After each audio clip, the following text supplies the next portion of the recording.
অধিনায়ক রশিদ খানের মাইলফলকের ম্যাচে টি-20 বিশ্বকাপে নিজেদের দাপট ধরে রাখল আফগানিস্তান।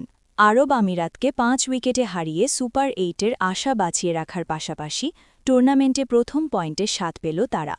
বোলারদের নিয়ন্ত্রিত বোলিংয়ের পর আজমতুল্লাহ ওমরজাইয়ের অনবদ্য ব্যাটিং নৈপুণ্যে জয় নিয়ে মাঠ ছাড়ে আফগানরা। দিল্লির অরুণ জেটলি স্টেডিয়ামে টস জিতে আগে ব্যাট করতে নেমে আরব আমিরাত নির্ধারিত ২০ ওভারে ৯ উইকেট হারিয়ে ১৬০ রান সংগ্রহ করে।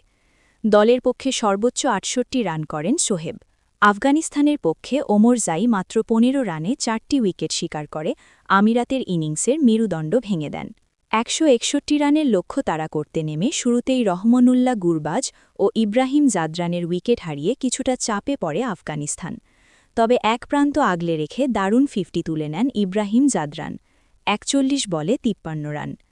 ম্যাচের শেষ দিকে যখন জয়ের জন্য ১৮ বলে ৪১ রান প্রয়োজন ছিল, তখন ত্রাতা হয়ে আবির্ভূত হন আজমতুল্লাহ ওমরজাই।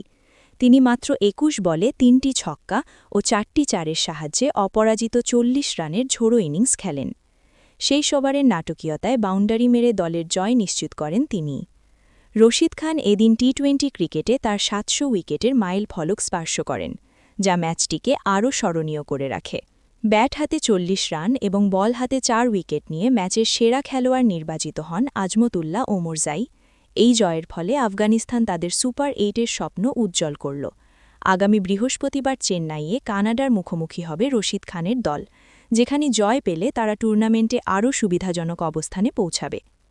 আর্টিকেলটি ভালো লাগলে একটা লাইক, শেয়ার, সাবস্ক্রাইব আশা করতেই পারি নাকি মিয়া ভাই?